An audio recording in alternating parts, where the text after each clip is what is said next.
ሰላም ጤና ይስጥልን እንደምን ሰነበታችሁ ሀና ነኝ ከሀና ጆልነስ በድጋሚ ስለተገናኘን ደስ ብሎኛል። በዛሬው ዕለት የምንነጋገርበት ርዕስ የስኳር ድንችና የስኳር በሽታ በሚል ርዕስ ነው። ብዙዎቻችሁ በጠየቃችሁኝ መሰረት የስኳር ድንች ለስኳር በሽታ ይበላል ወይ? በምን መልኩስ መብላት እንችላለን? በውስጡ ያሉት ንጥረ ነገሮች ምንድን ናቸው? ለሌላስ የጤና ጉዳዮች የሚጠቅመው የሚሰጠው ጥቅም ምንድን ነው? እነዚህን በመሳሰሉ ነጥቦች ለቀጣዮቹ 10 እና 15 ደቂቃዎች አብረን እንቆያለን ማለት ነው። አብራችሁኝ እንድትቆዩ እስከ መጨረሻው ጋብዛለሁኝ። ለቻናሉ ቤተሰብ የሆናችሁ በድጋሚ እንኳን ደህና መጣችሁ። ለቻናሉ አዲስ የሆናችሁ ቻናሉን ሰብስክራይብ በማድረግ ቤተሰብ ይሁኑ። እንደዚሁም ደግሞ ይህንን ትምህርት ለተለያዩ ሰዎች በማዳረስ የቻናሉን ዓላማ ይደግፉ እላለሁኝ። እንግዲህ የስኳር ድንች እና የስኳር በሽታ ያው ስኳር ስንል ድንች ስንል ስኳርነት ባህሪ አለው።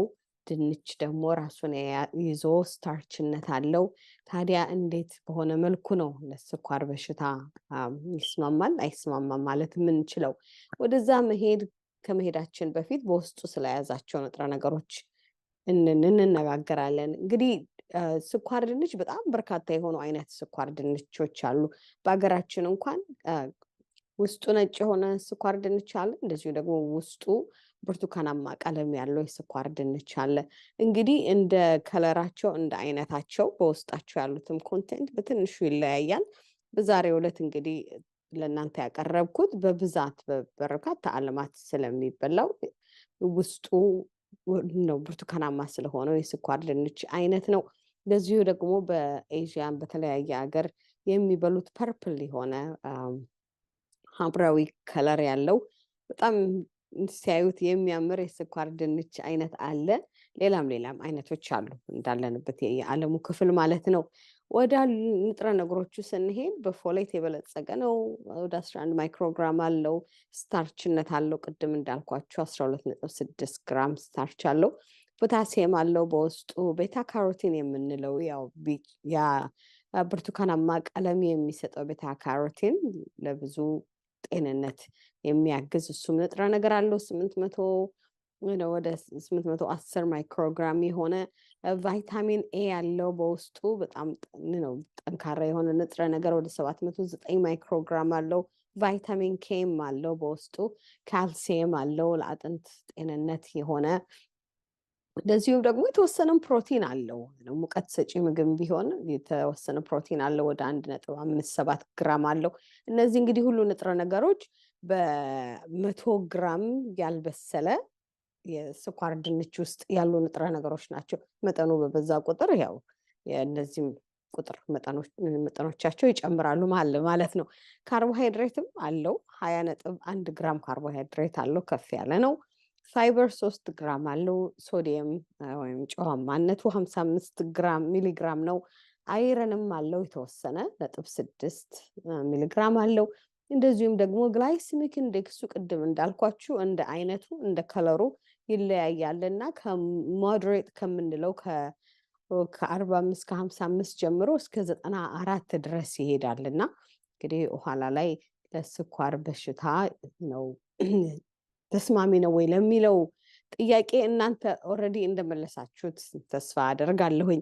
ምክንያቱም በርካታ ጥናቶች ሳይ የስኳር ድንች ለስኳር በሽታ ተስማሚ ነው፣ በዚህ መልኩ ቢበላ በዚህ መልኩ ሲደረግ የሚል ምላሻቸውን ሲሰጡ እናያለን። አሁን ግን እንግዲህ እንዳየነው ወደ 20 ግራም ያልበሰለ ግማሽ የምንለው 100 ግራም ወይም ደግሞ ያልበሰለው ድንች ስኳር 20 ግራም ካርቦሃይድሬት ካለው እንዲሁ ግላይሲሚክ ኢንዴክሱ ደግሞ ከ55 ከ94 የሚደርስ ከሆነ በተማማርናቸው ትምህርቶች መሰረት ለስኳር በሽታ ተስማሚ ነው ተስማሚ አይደለም የሚለውን መልስ ለእናንተ እንድትመልሱ እተወዋለሁ። ነገር ግን ወደ ኋላ ላይ ደግሞ እኔ ራሴ በምን መልኩ ልመልሰው እንደምንችል አብረን እናያለን ማለት ነው። የስኳር ድንች ለጤና የሚሰጣቸው ጥቅሞች በርካታ ናቸው። ለስኳር በሽታ ብቻ ሳይሆን ለተለያዩ የጤና ጥቅሞች አሉት። የመጀመሪያው ቅድም እንዳልነው በዛ ብርቱካናማ በሆነ ከለሩ ምክንያት ያ ቤታ ካሮቲን በምንለው ምክንያት ለአይን ጤንነት በጣም ጥሩ ነው። ለቆዳም ጤንነት ይሰጣል። እንደዚሁ ደግሞ በውስጡ ባለው ፋይበር የምግብ አፈጫጨት ስርዓትን ያግዛል። በውስጡ ባላቸው ደግሞ ማግኔዚየም አለው፣ አይረን አለው፣ ዚንክ አለው። የበሽታ መከላከል አቅምን የሚጨምር ማግኔዚየሙ ለብዙ የጡንቻዎቻችን ጤንነት ያግዛል፣ ለልብ ጤንነት ያግዛል። እነሱን የመሳሰሉ በርካታ ጤና ጥቅሞችን ይሰጣል የድንች ስኳር። የስኳር ድንች በስኳር በሽታ አመጋገብ ውስጥ እንዴት ማካተት እንችላለን ወደሚለው መልስ ከመሄዴ በፊት ከኔ ከግል ልምዴ ላጋራችሁ።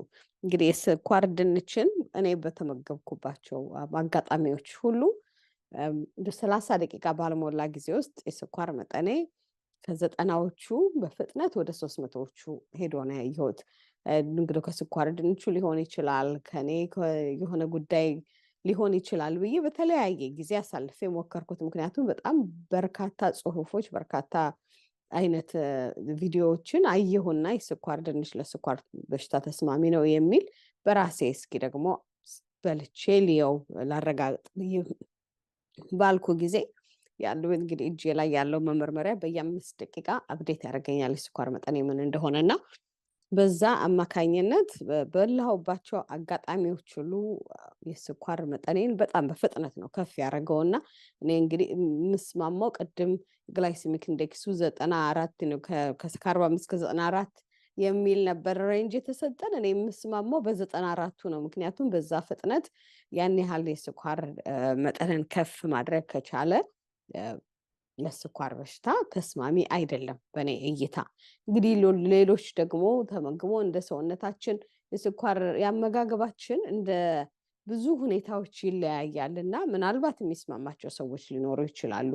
እኔ ግን ራሴን ባስቀመጥኩበት ቦታ ሳይስማማኝ ነው ያየሁት። በዚህ ምክንያት አልጠቀመውም የድንች ስኳርን። ነገር ግን ተስማምቶናል፣ የስኳር መጠናችንን ያን ያህል ከፍ አላደረገውም፣ ካላቸው ከሚሰጣቸው የጤና ጥቅሞች አንጻር ብንበላው መልካም ነው ብላችሁ ለምትሉ የተወሰኑ አማራጮችን ለመስጠት ተዘጋጅቻለሁ። ምክንያቱም ቅድም እንዳልኩት ነው፣ ለአንዱ ይስማማል አይስማማም ማለት ለሌላውም አይስማማም ማለት ነው። በተለይ አይነት 1 የስኳር በሽታ ላለበት ሰው እንደማይስማማ ከራሴ በተጨማሪ ደግሞ በተለያዩ ሰዎች ተሞክሮ አረጋግጫለሁና አይነት 1 የስኳር በሽታ ላለበት ሰው በፍጹም እኔ ሪኮመንድ አላደርግም። ምናልባት አይነት 2 የስኳር በሽታ ያለባቸው ሰዎች ያው በተፈጥሮ የተወሰነ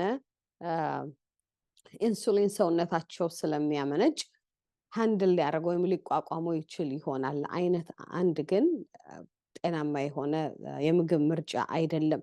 በርካታ የሆኑ ንጥረ ነገሮች ቢኖሩትም የጤና የሚሰጣቸው ጥቅሞች ቢኖሩትም ነገር ግን ሁልጊዜ አንድ ምግብን ስንመርጥ ምግብን ብቻ ሳይሆን ምንም ነገር ስንመርጥ ከጉዳቱ ጥቅሙ ያመዝናል ወይ የሚል ነው። ጥቅሙ የሚያመዝን ከሆነ ያንን አይተን መርጣለን። ነገር ግን ጉዳቱ ያመዝናል ምንል ከሆነ ደግሞ ፈጽመን ከምግብ ስርዓታችን ውስጥ ማውጣት ነው ያለብን፣ ለሌላ ችግር እንዳንጋለጥ ማለት ነው።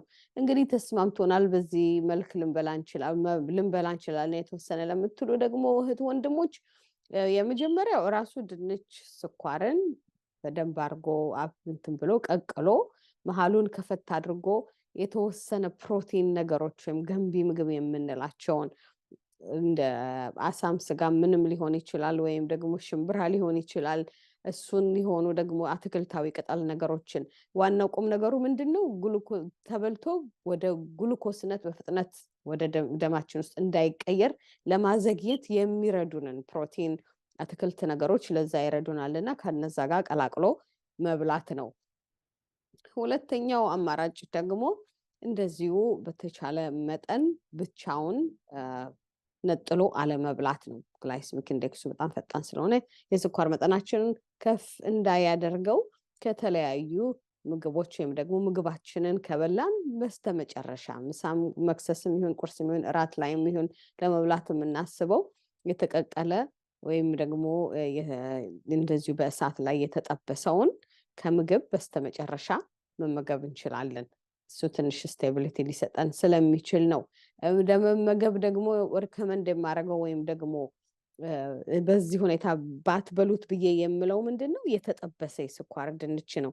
እንደ ፍሬንች ፍራይስ ስኳር ድንችም ተጠብሶ በብዙ ሬስቶራንቶች ይሸጣል፣ ስቶሮች ውስጥም አሉ። እነሱ ራሱ ኦልሬዲ ዘይትነት አለው የሚጠበስበት ዘይትነት አለው። እዛ ላይ ደግሞ ብዙዎቹ ጨው ይጨምራሉ ሲጠብሱ። ከዛ ደግሞ የስኳር ድንቹ ስኳርነት ካርቦሃይድሬትነት አለው ግላይሲሚክ ኢንዴክሱ አለው። እሱ ሁሉ ተደማምሮ ለተለያየ የጤና ችግር ሊዳረገን ስለሚችል በዛ መልኩ ባንመገበው እመርጣለሁኝ።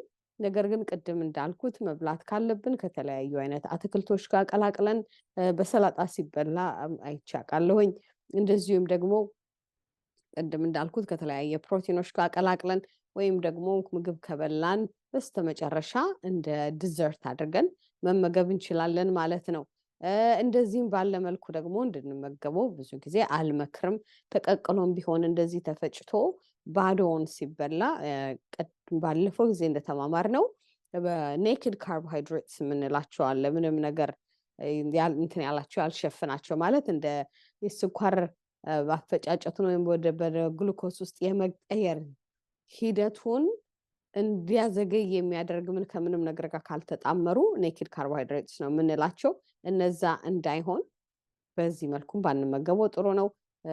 እንደዚህ ተፈጭቶ አንዳንድ ጊዜ ሲበላ የሆነ ነገር ተደርጎበት ተጨምሮበት ወይም ደግሞ እንደ ኬክም ተጋግሮ ፓይ ነገር ተጋግሮ ሲበላ ያለውና እንደዛም ባይሆን መልካም ነው እላለሁኝ።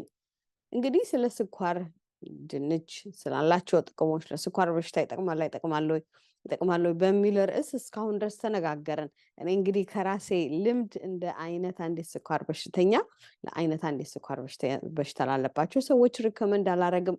ነገር ግን ደግሞ አይነት 2 ስኳር በሽታ ያለባቸው ሰዎች ኢንሱሊን ምርታቸው እና ፕሮሰሱ ትንሽ ከአይነት አንድ ለየት ያለ ስለሆነ ምናልባት እንግዲህ እነሱ በልተው ሊሞክሩት ሊያዩት ከሰውነታቸው ጋር እንዴት እንደሚስማማ በልተው ሊያዩትና ምላሻቸውንም ሊሰጡን ይችላሉ ማለት ነው እንድንማማርበት። ምክንያቱም እኔ እንዳልኩት ቅድም በጣም በርካታ የሆኑ ቪዲዮዎች ለስኳር በሽታ ስኳር ድንች በጣም ወሳኝ የሆነ ምግብ እንደሆነ አድርገው ሲናገሩ አይቻለሁ።